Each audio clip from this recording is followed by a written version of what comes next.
வணக்கம் மக்களை, சற்று முன் கிடைத்த தகவல் ஒன்றை பார்க்க போகிறோம்.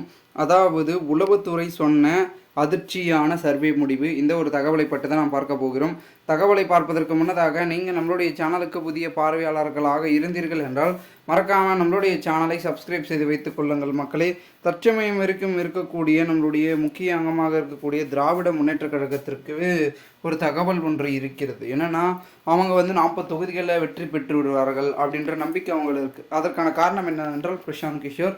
ஸோ அவருடைய பார்த்தீங்கன்னா அரசியல் வியூகங்களை வகுத்து நம்மளுடைய திராவிட முன்னேற்ற கழகத்துக்கு சொல்லியிருக்காங்க. ஸோ அவங்க பார்த்திங்கன்னா எடுத்த முடிவுகள் எல்லாம் கரெக்டாக போயிட்டுருக்கு அப்படின்ற ஒரு சூழலில் அவர்கள் இருந்திருக்கிறார்கள். ஏனென்றால் தற்சமயம் வரைக்கும் இருக்கக்கூடிய நம்மளுடைய பார்த்திங்கன்னா தமிழகத்தில் பொதுமக்கள் யாருக்கு ஆதரவாக வாக்குகளை செலுத்தியிருக்கிறார்கள், ஆதரவான வாக்குகள் யாருக்கு போயிருக்கு அப்படின்ற ஒரு கட்டமைப்பு சூழல் ஏற்பட்டிருக்கிறது.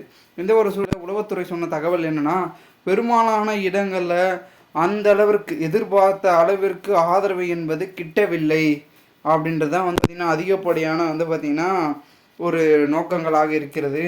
ஏனென்றால் பொதுமக்கள் ஆளும் திமுக கட்சிக்கு எதிராக வாக்குகளை செலுத்தியிருப்பதாகவும் ஆளுங்கட்சியை பொதுமக்கள் மிகவும் எதிர்ப்பதாகவும் கூறப்படுகிறது. அதாவது என்னவென்றால் வாக்குறுதிகளை நிறைவேற்றாதது, நிறைய விதமான திட்டங்களை கொண்டு வராதது என்று பலவிதமான செயல்களை திராவிட முன்னேற்ற கழகம் செய்யாதன் காரணமாக தற்போது அதற்கு எதிராக வாக்குகளை செலுத்தியிருக்கிறதுக்கு வாய்ப்பு இருக்கிறது என்று பேச்சுக்கள் என்பது அரசியல் வட்டாரங்களிலும் அவங்களுடைய பொதுமக்களிடையே பேசப்பட்டதை உளவுத்துறை கவனித்து நம்மளுடைய முதல்வரிடம் சொல்லியிருப்பதாகவும் அவர் பெரும் அதிர்ச்சியில் இருந்திருப்பதாகவும் கூறப்படுகிறது. ஏனென்றால் உளவுத்துறை பொறுத்த வரைக்கும் அப்படி இப்படி தகவல் சொன்னாலும் கூட தற்பொழுது என்ன மாதிரியான பாசிபிலிட்டி இருக்குது, ஓட் கவுண்டிங் அன்றைக்கி தான் தெரியும். ஓகேங்களா? இன்னும் எவ்வளோ நாட்கள் இருக்குது.